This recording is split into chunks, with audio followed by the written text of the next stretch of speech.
जय हिंद दोस्तों, आज से हम लोग पॉलिटी क्लास शुरू कर रहे हैं। तो आइए देखते हैं। भारत एक लोकतांत्रिक देश है, तो यहाँ पर 3 किताबें हैं जो इस लोकतंत्र की व्यवस्था को बनाए रखती हैं। पहली किताब है भारत का संविधान, दूसरा किताब है इंडियन पीनल कोड, ठीक है, जिसे हम आईपीसी की धारा कहते हैं। तीसरा है criminal procedure code, CrPC. Police को कोई भी कार्रवाई करनी होती है तो वह आईपीसी की किताब का सहारा लेती है, और जब कोई व्यक्ति अपराधी सिद्ध हो जाता है या शक के दायरे में आता है तो पुलिस उसे कोर्ट पर पेश करती है। तो उस समय न्यायालय में जो किताब यूज होता है उसे सीआरपीसी कहते हैं, क्रिमिनल प्रोसीजर कोड। और आम जनता के लिए, लोकतंत्र के लिए, संसद के लिए जो किताब चलती है उसका नाम है भारत का संविधान, इंडियन कॉन्स्टिट्यूशन, ठीक है। तो भारत का संविधान कैसे है, क्या है, इसी को हम चर्चा कंटिन्यू करेंगे। तो आइए देखते हैं भारत के संविधान के बारे में। संविधान सभी के लिए बराबर कानून को संविधान कहते हैं। भारतीय संविधान में कुल 22 भाग और 395 अनुच्छेद है। जैसे हम कोई भी किताब पढ़ते हैं उसमें लेसन होते हैं, लेसन के अंदर टॉपिक होता है, हर लेसन के अंदर टॉपिक होता है। उसी प्रकार से संविधान में कुल 22 लेसन है, 22 लेसन है, और सभी लेसन के टॉपिक को मिला दिया जाए तो कुल 395 अनुच्छेद है। इसमें से अनुच्छेद के ABC वाले पार्ट को छोड़ दिया गया, अगर उसे शामिल किया जाए तो अनुच्छेद 450 के आसपास पहुंच जाएगा। तो आइए हम एक एक करके संविधान के एक एक भाग को देखते हैं। भाग एक में संघ और राज्य क्षेत्र की चर्चा की गई है। तो भाग 1 में अनुच्छेद 1 से 4 तक रखा गया है। तो हम बारी बारी से एक एक अनुच्छेद को देखते हैं। अनुच्छेद 1 में क्या कह दिया गया है? अनुच्छेद 1 में कहा गया है कि भारत अर्थात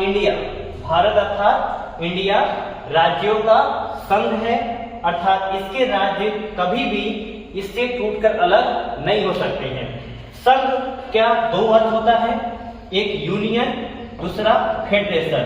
जैसे जो देश फेडरेशन होते हैं, फेडरल कंट्री होते हैं, उसके राज्य उससे टूटकर अलग हो सकते हैं, लेकिन भारत एक यूनियन है, अर्थात इसके राज्य इससे टूटकर अलग नहीं हो सकते। यह बात अनुच्छेद 1 में कहा गया है। आइए हम देखते हैं अनुच्छेद 2। अनुच्छेद 2 में यह कहा गया है कि संसद राष्ट्रपति के बिना किसी सूचना पर या कोई कानून बनाकर किसी भी विदेशी राज्य को भारत में मिला नहीं सकता। अर्थात अगर कोई पड़ोसी देश का कोई हिस्सा भारत में मिलना चाहता है तो उसके लिए पहले राष्ट्रपति को पूर्व सूचना देना पड़ेगा और संसद में विधेयक बनाना पड़ेगा। उसके तत्पश्चात ही कोई भी विदेशी हिस्सा भारत में मिल सकता है। जैसे 16 मई 1975 को सिक्किम का भारत में विलय हुआ था, जिसमें 1 साल के लिए सिक्किम जुड़ा भारत से। जब सिक्किम को यह लगा कि भारत का लोकतांत्रिक व्यवस्था अच्छा है तो 1976 में सिक्किम पूर्ण रूप से भारत का हिस्सा बन गया। यह बात अनुच्छेद 2 में कही गई है। नेक्स्ट अनुच्छेद 3। अनुच्छेद 3 में भी वही बात है, लेकिन इस समय भारत के किसी राज्य के क्षेत्र, उसके सीमा या उसके नाम को बदलने को लेकर बातें कही गई है। जैसे अगर भारत किसी भी राज्य का नाम, सीमा बदलना हो तो उसके लिए राष्ट्रपति की पूर्व सूचना आवश्यक है तथा संसद में विधेयक बनाना पड़ेगा।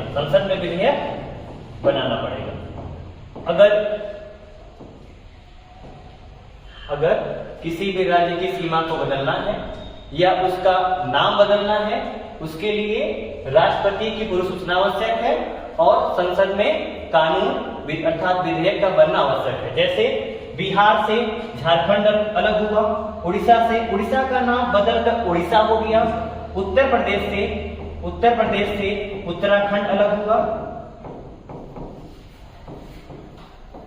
उत्तराखंड अलग हुआ।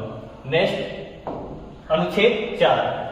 अनुच्छेद 4 में यह कहा गया है कि अनुच्छेद 2 और अनुच्छेद 3 में जो भी बातें कही गई हैं उसके संशोधन को अनुच्छेद 368 की सीमा से बाहर रखा गया है।